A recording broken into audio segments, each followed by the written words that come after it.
Masih di Kalam Hati, insya Allah sampai ke hati. Nah tadi sebelum jeda kita sudah menikmati sebuah minuman yang insya Allah sangat menyegarkan ya. Ya. Dan bikin makin semangat nih di pagi hari ini nih. Minuman dari olahan jahe. Nah ini bisa jadi salah satu contoh resep ya. Yang Ya. bisa dicontohkan ataupun dipraktekkan oleh teman hati di rumah untuk mendapatkan khasiat dari jahe itu sendiri.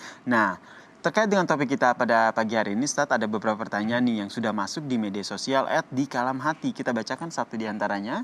Assalamualaikum warahmatullahi wabarakatuh. Ibu saya menyarankan saya untuk rutin memberikan air jahe pada bayi saya yang berusia 8 bulan. Tapi saya ragu nih, Ustadz, takut menyebabkan diare dan saya baca bisa menyebabkan botulisme. Nah, berapa takaran yang sebaiknya diberikan saat mengkonsumsi jahe untuk anak kecil? Boleh nggak sih sebenarnya ini? 8 bulan dikasih minuman jahe. Iya, sebenarnya begini, makanan yang terbaik buat bayi adalah ASI. Ya, saya tidak tahu nih ibu ini kenapa dikasih jahe, tujuannya mau apa, saya nggak tahu nih ya. Karena jahe ini memang agak sedikit panas. Saya sih menyarankan saya tidak berikan pada anak-anak yang masih di bawah 1 tahun. Iya, oke. Karena takutnya pencernaannya dia belum sempurna. Gitu ya. Betul. Maka itu kenapa makanan pun, kenapa pada bayi harus dibikin lembut dulu. Kenapa nggak langsung makan nasi aja, nasi gudeg misalnya. Karena pencernaannya harus disiapkan terlebih dahulu. Pencernaannya kan masih dalam proses perkembangan. Jadi hati-hati. Tadi benar ada risiko-risiko yang namanya botulism. Sebenarnya itu adalah jenis bakteri yang menyebabkan timbulnya efek diare. Namanya Clostridium botulinum.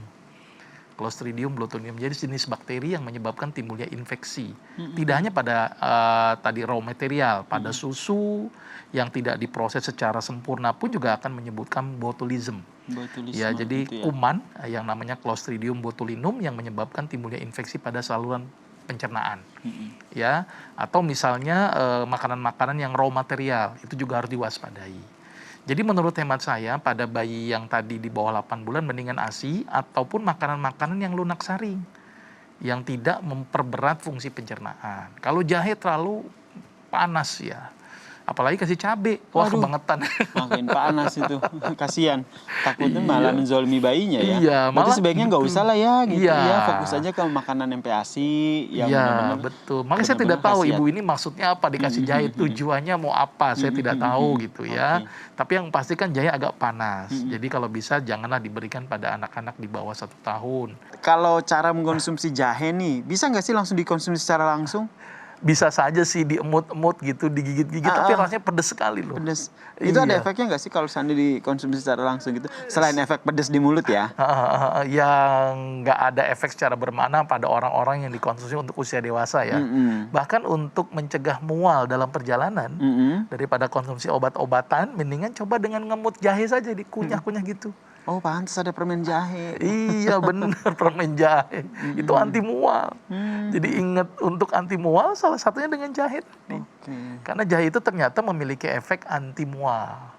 Maka itu bisa dipakai untuk tadi perjalanan-perjalanan ya.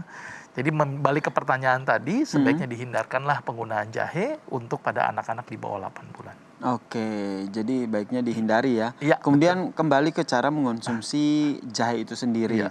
Ini kan khasiatnya luar biasa nih. Iya. Ada kadar tertentukah dalam mengkonsumsi atau batasan tertentukah dalam mengkonsumsi jahe, atau boleh nih pagi minum jahe, siang minum jahe, malam sebelum tidur minum jahe?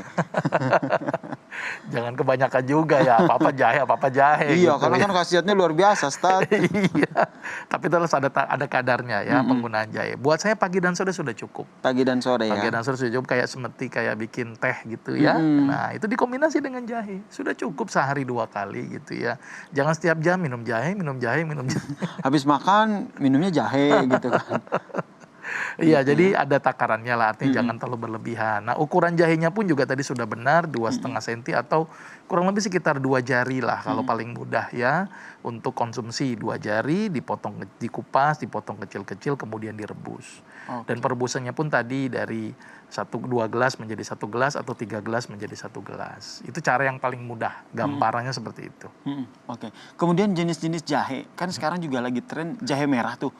Nah, itu tuh memang khasiatnya memang lebih baik dibandingkan dengan jahe biasa atau seperti apa?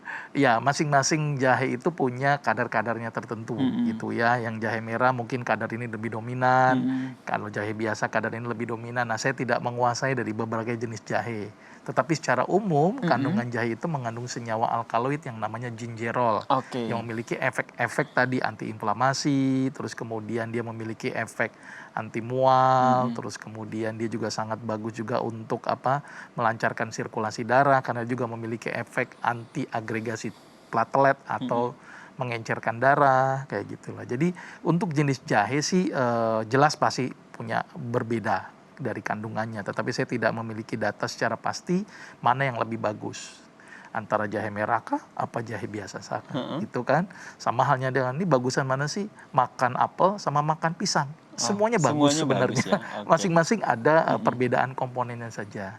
Tapi yang Oke. pasti 2 komponen tadi dari jahe merah atau jahe biasa mengandung senyawa yang namanya gingerol. Oke, baik. Terima kasih Sama-sama. Ustadz Dr. Agus Ramadi buat tausiahnya pada pagi hari ini terkait dengan seperti apa bagaimana kita mengonsumsi jahe merupakan salah satu minuman yang disebutkan di dalam Al-Quran akan menjadi salah satu minuman surga. Semoga dengan tausiah tadi kita bisa terapkan dalam kehidupan kita sehari-hari dan insya Allah rutin begitu mengonsumsi minuman jahe ini ya. Ya. Ya. Kita tutup episode kali ini dengan doa bersama. Silakan Ustadz. Ya, kita tutup dengan baca hamdalah dan doa penutup majelis. Alhamdulillahirrabbilalamin. Subhanakallahumma wa bihamdika. Asyhadu an la ilaha illa anta. Astaghfiruka wa atubu ilaik. Assalamualaikum warahmatullahi wabarakatuh.